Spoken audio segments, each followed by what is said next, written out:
જય શ્રી કૃષ્ણ. ઓમ શ્રી પરમાત્મને નમઃ.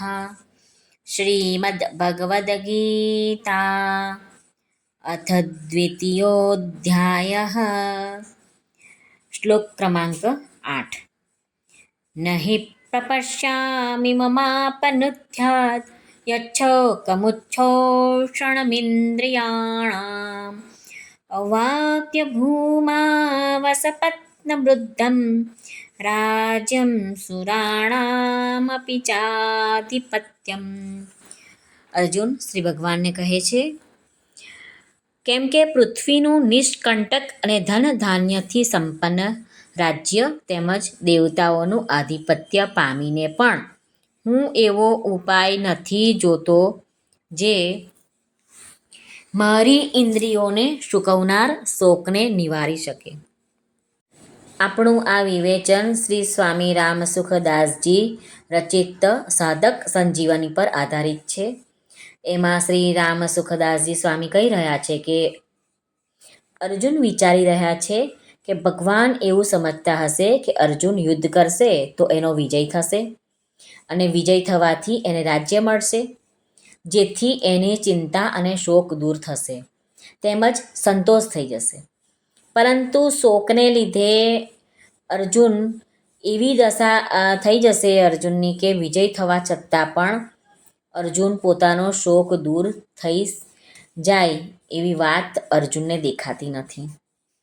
અર્જુન કહે છે કે જો મને ધન ધાન્યથી ભરપૂર અને નિષ્કંટક રાજ્ય મળી જાય, કે જે રાજ્યમાં પ્રજા ખૂબ જ સુખી હોય, પ્રજા પાસે ખૂબ ધન ધાન્ય હોય, કોઈ વસ્તુની અછત ન હોય અને રાજ્યમાં કોઈ દુશ્મન પણ ન હોય, એવું રાજ્ય મળી જાય તો પણ મારો શોક દૂર થઈ શકે નહીં. સુરાણામપી ચાધિપત્યમ. આ પૃથ્વીના તુચ્છ ભોગોવાળા રાજ્યની તો વાત જ શું, ઇન્દ્રના દિવ્ય ભોગોવાળું રાજ્ય પણ મળી જાય તો પણ મારો શોક, બળતરા અને ચિંતા દૂર નહીં થઈ શકે. અર્જુને પહેલા અધ્યાયમાં એ વાત કહી હતી કે હું નથી વિજય ઈચ્છતો, નથી રાજ્ય ઈચ્છતો, નથી સુખ ઈચ્છતો, કારણ કે એ રાજ્યથી શું થશે, એ ભોગોથી શું થશે અને એ જીવવાથી શું, કે જેઓના માટે અમે રાજ્ય, ભોગ અને સુખ ઈચ્છીએ છીએ તેઓ જ મરવા માટે સામે ઊભા છે. અહીં અર્જુન કહે છે કે પૃથ્વીનું ધન ધાન્ય સંપન્ન અને નિષ્કંટક રાજ્ય મળી જાય અથવા દેવતાઓનું આધિપત્ય પણ મળી જાય તો પણ મારો શોક દૂર થઈ શકે નહીં. હું એમનાથી સુખી નહીં થઈ શકું.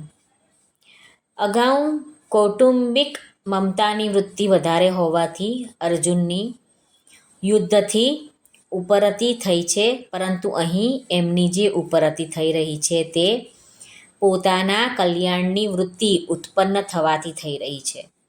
તેથી અગાઉ જે યુદ્ધથી વિમુખ થવું અને અહીંનું વિમુખ થવું એની વચ્ચે ઘણું અંતર છે.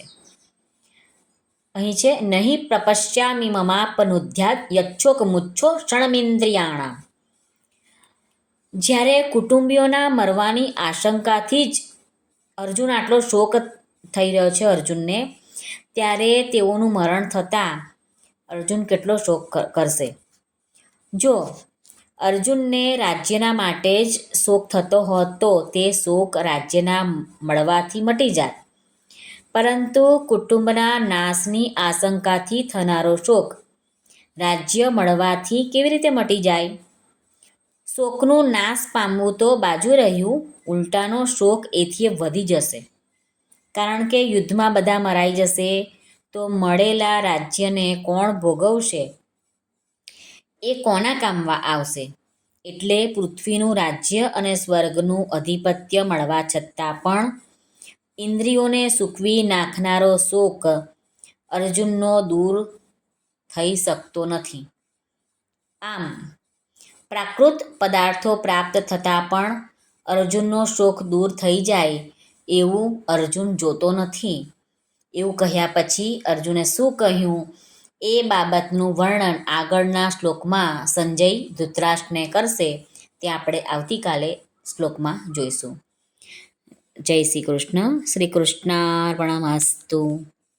ગોવિંદા ગોપાલા યશમતી નંદન નંદલાલા, ગોવિંદા ગોપાલા યશમતી નંદન નંદલાલા, નંદલાલા નંદલાલા દેવકી નંદન નંદલાલા, નંદલાલા નંદલાલા દેવકી નંદન નંદલાલા, ગોવિંદા ગોપાલા યશમતી નંદન નંદલાલા, ગોવિંદા ગોપાલા યશમતી નંદન નંદલાલા, નંદલાલા નંદલાલા દેવકી નંદન નંદલાલા, નંદલાલા નંદલાલા દેવકી નંદન નંદલાલા.